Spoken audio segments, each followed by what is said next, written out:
Tadam! Bonjour à toutes et à tous, j'ai tout ça à vous présenter. Il y a les livres gratuits et les livres que j'ai achetés sur Vinted. Tout ça pour 10 €, hein, le gros carton. 11 € je crois, un truc comme ça, elle faisait tout à moins 50%. Et j'en suis ravie. On va d'abord commencer par les livres gratuits, ensuite j'ouvre le carton et comme ça je pourrai valider aussi ma commande, comme ça la personne sera payée. Donc, dans les livres gratuits, j'ai encore Bernard Clavel. Oh, quelle belle, elle est belle cette écriture, hein. Même si je déteste quand on écrit dans les bouquins, je trouve que ça c'est très joli. Ici, nous sommes à même pas 200 pages. Ils sont trois copains disparates, réunis par le hasard dans un bourg du Jura. Serge, blond, fragile, très fils de famille. Christophe, opulent comme l'épicerie paternelle. Enfin Robert, apprenti plombier qui fut un foyer où l'ivrognerie règne et dont le seul réconfort est Gilberte, la toute jeune fille d'un fermier voisin. Ce ne sont pas encore des voyous. Seulement des gosses incompris de leurs parents, livrés à eux-mêmes, incapables de s'insérer dans notre société. Enhardi, grisé par un vol de fromage, il décide de tenter un grand coup, à la taverne. Serge et Christophe ont tout mis au point. Seul Robert hésite et discute. Lâcheté, honnêteté, superstition, personne ne peut l'aider. Il est seul devant sa conscience, devant les copains, devant les gendarmes, devant le village, seul devant les yeux clairs de Gilberte, seul devant Malataverne, le lieu maudit. Waouh! Oui, donc ça s'appelle Malataverne. Ensuite, nous avons ici Joseph Kessel, Les mains de miracle. Assez particulier, mais j'avais envie de découvrir quand même. Donc là, on est quand même sur quelque chose un peu plus récent. On est ici à 400 pages pile poil. Les mains du miracle. À la veille de... Ah oui, c'est pour ça que j'ai voulu le découvrir. À la veille de la Seconde Guerre mondiale, Félix Kersten est spécialisé dans les massages thérapeutiques. Parmi sa clientèle huppée figurent les grands d'Europe. Pris entre les principes qui constituent les fondements de sa profession et ses convictions, le docteur Kersten consent à examiner Himmler, le puissant chef de la Gestapo. Affligé d'intolérables douleurs d'estomac, celui-ci en fait bientôt son médecin personnel. C'est le début d'une étonnante lutte. Félix Kersten, utilisant la confiance du fanatique bourreau pour arracher des milliers de victimes à l'enfer. Donc Joseph Kessel nous raconte l'incroyable histoire du docteur Kersten, élève le voile sur un épisode méconnu du XXe siècle. Donc ça va être assez intéressant, mais je pense qu'il ne faut pas le lire dans un mood très triste ou très dépressif. Voilà. Ensuite, on reste dans le sujet, hein. Celui-ci, j'en trouve de temps en temps des livres comme ça, c'est fou ça. 400 pages, un petit peu plus de 400 pages. L'Holocauste oublié, le massacre des Tziganes. Christian Bernadac, aux éditions France Empire. Renouant avec la tradition de ces grandes enquêtes historiques sur les camps d'extermination de la Seconde Guerre mondiale, 10 ouvrages dont les témoignages inédits constituent l'acte d'accusation le plus complet et le plus irréfutable contre la barbarie nazie. Christian Bernadac s'est attaché dans l'Holocauste oublié aux martyrs inconnus de ce peuple du voyage, les Tziganes, qui étaient condamnés au même titre que les Juifs par les lois raciales du Reich. L'horreur et l'immensité de la solution finale du problème juif ont le plus souvent masqué le massacre organisé des Tziganes européens. Aucun Tzigane ne témoignera au procès du Nuremberg. Ce silence sur la disparition de moins 250 000 Tziganes trouve une explication logique dans l'absence de langue écrite tzigane, mais aussi et surtout dans la mauvaise conscience de tous ceux qui ont eu à cœur, pendant des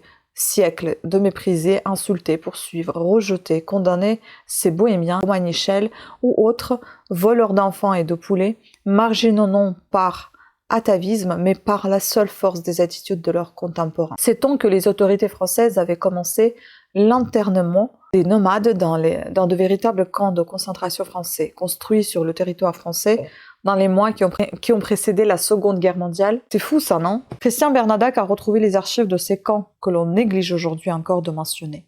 Ces documents et un ensemble inégalable de témoignages ont permis à l'auteur de retracer dans l'Holocauste oublié la longue persécution de ces familles marquées depuis la fuite indienne, par une malédiction en de nombreux points comparables à celle qui frappa la race juive.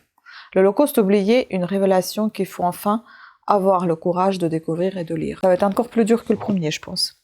Et enfin, quelque chose d'assez classique que je n'ai jamais lu. Et donc, comme on l'a trouvé, je me suis dit, écoute, ça peut être pas mal. Je ne sais pas quand, mais un jour, peut-être que je le lirai. Donc ici, nous sommes à 476 pages. C'est aux éditions La Découverte. Et donc, l'Odyssée Homère. Traduction, notes et postface de Philippe Jacotet, suivi de Des lieux et des hommes par François Hartog. Donc ici on a un petit extrait, je ne sais pas si vous connaissez l'Odyssée de Homère, moi je connais absolument pas, je sais qu'on en avait parlé beaucoup à l'école, mais bon, j'espère que vous n'entendez pas mon estomac parce que c'est juste horrible, je ne sais pas ce qui se passe là. Ô muse, contre moi, l'aventure de l'inventif, celui qui pilla Troie, qui pendant des années erra, voyant beaucoup de villes, découvrant beaucoup d'usages, souffrant beaucoup d'angoisse dans son âme sur la mer, pour défendre sa vie et le retour de ses marins sans en pouvoir sauver un seul. Quoi qu'il en eût, par leur propre fureur, et furent perdus en effet. Ces enfants qui touchèrent au troupeau du dieu d'en haut, le soleil qui leur prit le bonheur du retour.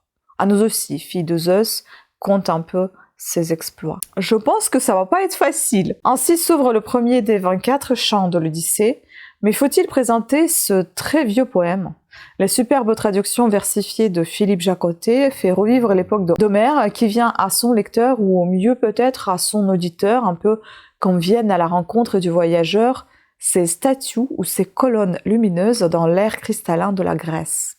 D'après la tradition antique, Homère, Laède, aveugle, aurait vécu au IXe siècle avant Jésus-Christ et serait l'auteur de cette épopée universellement connue composée après l'Iliade. Je n'ai jamais lu l'Iliade non plus. Il faut savoir que Philippe Jacotet, c'est un traducteur et l'un des plus grands poètes français contemporains. Et François Hartog, c'est un historien et directeur d'études à l'École des hautes études en sciences sociales où il enseigne l'histoire ancienne et moderne. Voilà, écoutez, ça va être sympa, je pense. On verra bien. Et maintenant, je vais ouvrir mon colis. Il y en a, je pense, dizaines de livres. Je suis pas sûre. Je crois que je déchire parce que je ne sais pas comment elle a fermé. Est-ce que c'est protégé? Si c'est protégé, c'est bon. On peut y aller. Je ne sais pas quel est l'état des livres. Je ne me souviens pas. Je pense pas que c'était tout en très bon état. Parce que vu les prix, je me suis dit, bon, c'est pas grave. Alors, elle s'est appliquée hein, pour emballer quand même. Vache. Voilà comment ça se présente. Mais pas du tout. Après, bon, je suis un peu déçue parce que je l'ai vu qu'après après avoir commandé que le livre de Gilles Le Gardinier, il est au format broché, pas poche. Mais c'est pas grave. Allez, comme je vous ai déjà dit, pour le prix que j'ai payé, je vais pas me plaindre. Parce qu'à la base, j'avais acheté ça pour une saga que j'ai vue et ça m'a donné envie. Mais après, j'ai commencé à faire mon tri. J'avais pris d'autres choses. Je vous montrerai le saga après. Donc, et soudain, tout change. Gilles Le Gardinier. Fleuve Noir. Voilà, c'est Albin Michel, non? C'est la collection Fleuve Noir. Ah non, c'est l'édition Fleuve Noir. Attendez. Je confonds avec La Bête Noire chez Albin Michel. Bon, c'est édition Fleuve Noir. Bien, il n'y a pas d'odeur. C'est ça qui me saoule à chaque fois dans les bouquins, c'est les odeurs. Donc, on n'est pas loin de 400 pages. Et si pas d'écriture, c'est très bien. Elle est plutôt en bon état. Bon, il faut juste un petit peu nettoyer parce que je crois que soit elle a zappé, soit elle a pas vu. Alors, pour sa dernière année de lycée, Camille a enfin la chance d'avoir ses meilleurs amis dans sa classe. Avec sa complice de toujours, Léa, avec Axel, Léo, Marie et leur joyeuse bande, la jeune fille découvre ce qui fait la vie. À quelques mois du bac, tous se demandent encore quel chemin ils vont prendre. Ils ignorent qu'avant l'été, le destin va leur en faire vivre plus que dans toute une vie.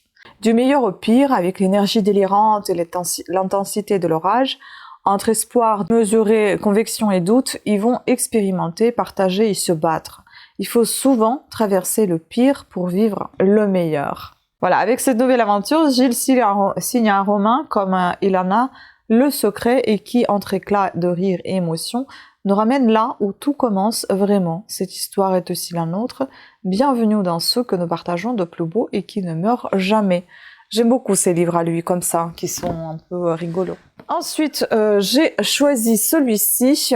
C'est un livre de Linda Holman. Je ne connais pas du tout cette autrice, L'Oiseau du Cachemire. Mais je vous avoue que le nom de ce bouquin ne m'a pas laissée indifférente. Je suis toute rouge parce que je pense que c'est la fatigue. Donc là, on est aux éditions France Loisirs. Voilà, il est en très bon état, ce livre. Par contre, mettre là, pourquoi tu mets ça, quoi? Ah, il est quand même gros, ce livre, hein. 635 pages. Donc, en parlant un petit peu de cette autrice, Linda Holman, née en 1949 à Winnipeg, Canada, ville où elle réside toujours. Linda Holman a fait des études de psychologie, de sociologie et d'éducation. Elle démarre sa carrière d'auteur dans les années 90 en écrivant d'abord des nouvelles puis des romans. Nombre de ses ouvrages se sont vus récompensés par des prix au Canada et aux États-Unis. Elle est mère de 3 enfants. Voilà la dame. Je vous lis la 4e. Mais avant la 4e, je vous lis un petit extrait qui est ici. Quelque chose dans sa voix indiquait que je ne m'étais pas trompée la première fois que je l'avais jugé. Comme il tournait le visage vers moi, dans cette pièce faiblement éclairée, je constatais qu'il avait laissé tomber le masque, tout comme j'en portais un, moi aussi, en compagnie des autres. Et je saisis par la même occasion sa véritable nature. Il était fort de la certitude d'obtenir ce qu'il désirait, à n'importe quel prix. Et donc, 4e. Calcutta, année 1820. Après une enfance passée dans la plus abjecte pauvreté dans les bas-fonds de Liverpool, Linny réussit à se réinventer sous les traits d'une jeune femme d'origine modeste mais respectable. Saisissant l'occasion de partir vivre en Inde, elle espère pouvoir effacer toute trace de son passé misérable. Mais le destin la rattrape bien vite, la forçant à un mariage malheureux lié à son mari ignoble par un odieux secret.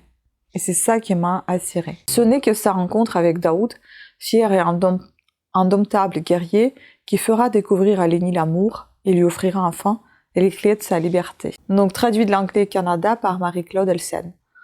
Écoutez, ça a l'air sympa. Ensuite, nous avons ceci. Il y a des livres que je sais même pas si j'avais... Je me rappelais même pas que j'avais commandé ça, enfin certains. Hiver, été, Måns Kallentoft. Je connais absolument pas cet auteur. On est aux éditions quoi ici? C'est aussi France Loisirs, ça? Ah, celui-là, il est fatigué. Oui, c'est France Loisirs. Il est jaune, il est bien fatigué. En plus, il est marqué. Ah non, c'est une dédicace massive, hein. Imprimée. Ah oui, il est bien fatigué. Bon, et sympa, c'est déjà ça. Et on est ici pas loin de 900 pages. Oh mon Dieu. Mardi 31 janvier, 7h22. Il fait encore nuit à Östergötland. Cet hiver est l'un des plus froids que l'on ait connu en Suède.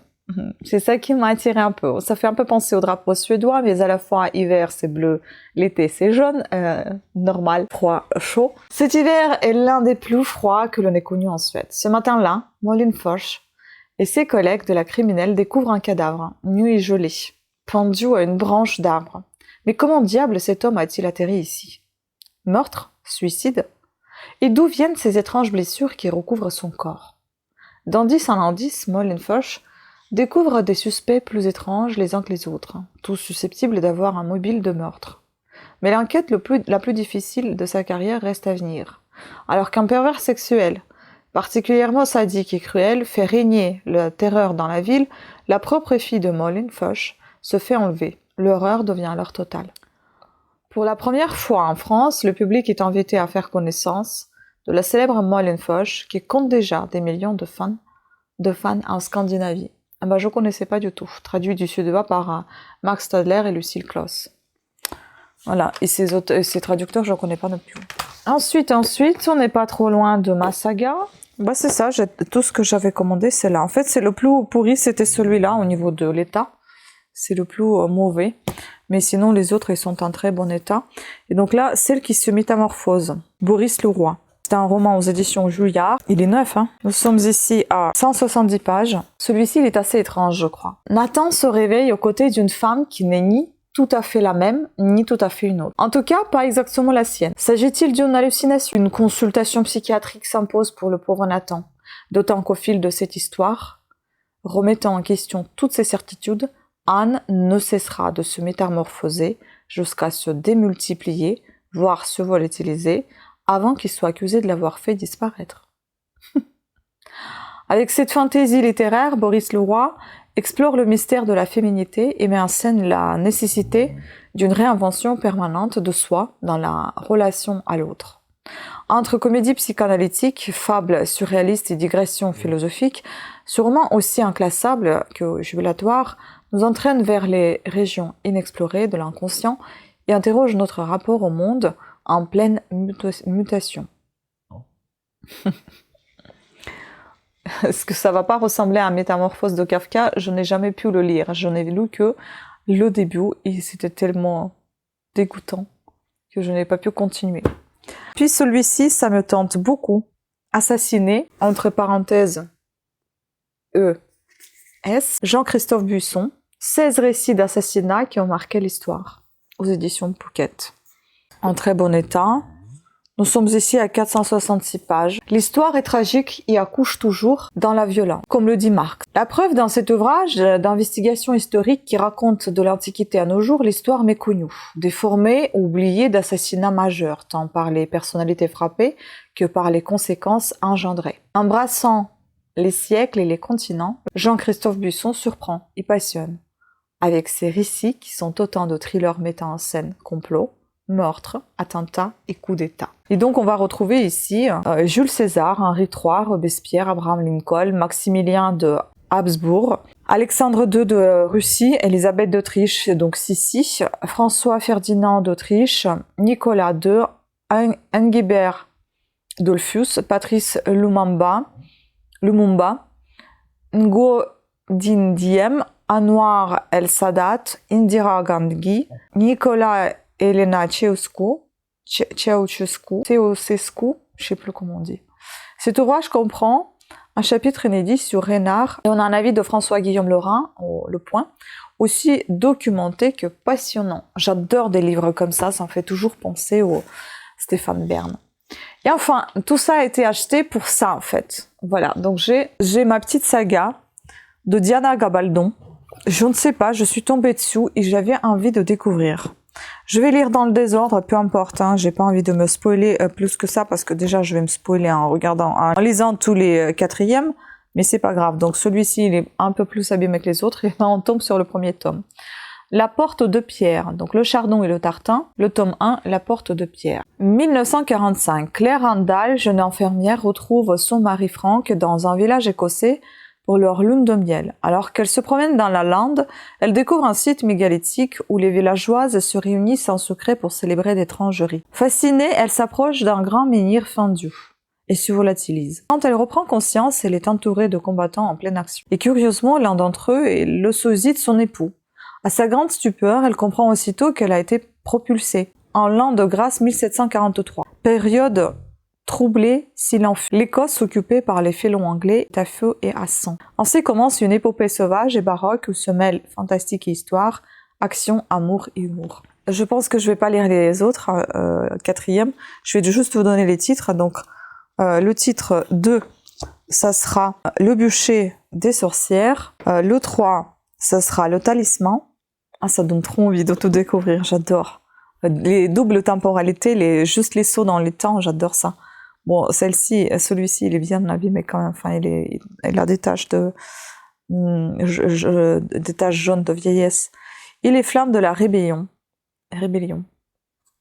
Les flammes de la rébellion. Un petit peu de Diana Gabaldon. Ayant abandonné une brillante carrière scientifique pour se consacrer à la création romanesque, Diana Gabaldon connaît un immense succès avec sa saga Le Chardon et le Tartin, qui relate les aventures écossaises de Jamie Fraser et de Claire Randall. La porte de pierre en est le premier volet, suivi par Le bûcher de sorcières, Le talisman, Les flammes de la rébellion, Le voyage, Les tambours de la tonne et La croix de feu. On n'a pas tout. Ah bah du coup, il me manque Le voyage, Les tambours de l'automne et La croix de feu. Il m'en manque 3. Bon bah je vais déjà lire ces 4 là et puis on verra. Parce que là c'est 1, 2, 3, 4, c'est ça. 5, 6, 7. En tout, il y en a 7. Bah écoutez, je vais lire déjà les 4 premiers et puis on verra si j'aime. Je continuerai à lire encore. Mais c'est vrai que je pourrais pas les garder dans cet état. Je ne sais pas, je n'aime pas garder les livres dans cet état-là. Bon, en tout cas, je suis quand même contente de mon colis parce que je savais à peu près l'état dans lequel ça allait arriver. De toute façon, payer 11 € pour tout ce que j'avais pris là, c'est bien. C'est pas excessif, sachant que j'ai dû payer à peu près 4 ou 5 € en frais de livraison plus frais de service Vinted. Ça va, ça en fait quoi pour 15 € je crois. Combien j'ai payé en tout en fait? Je vous dis ça comme ça au pif, mais en tout j'ai payé 13,84 €. 13,84 €, j'ai 4, 2, j'ai 9 livres. Ça va, hein, c'est pas excessif, hein, je pense. Voilà, donc je suis très contente. Donc je vais valider mon achat et puis bah, j'espère que vous avez apprécié cette vidéo. Pensez à vous abonner et activer la petite cloche de notification. Dites-moi aussi si vous connaissez Diana Gabaldon, si vous avez lu cette saga. Ici, ça vaut le coup d'avoir la suite. Mais dévoilez pas la saga, s'il vous plaît. Voilà, je vous embrasse et je vous dis à très très bientôt. Ciao.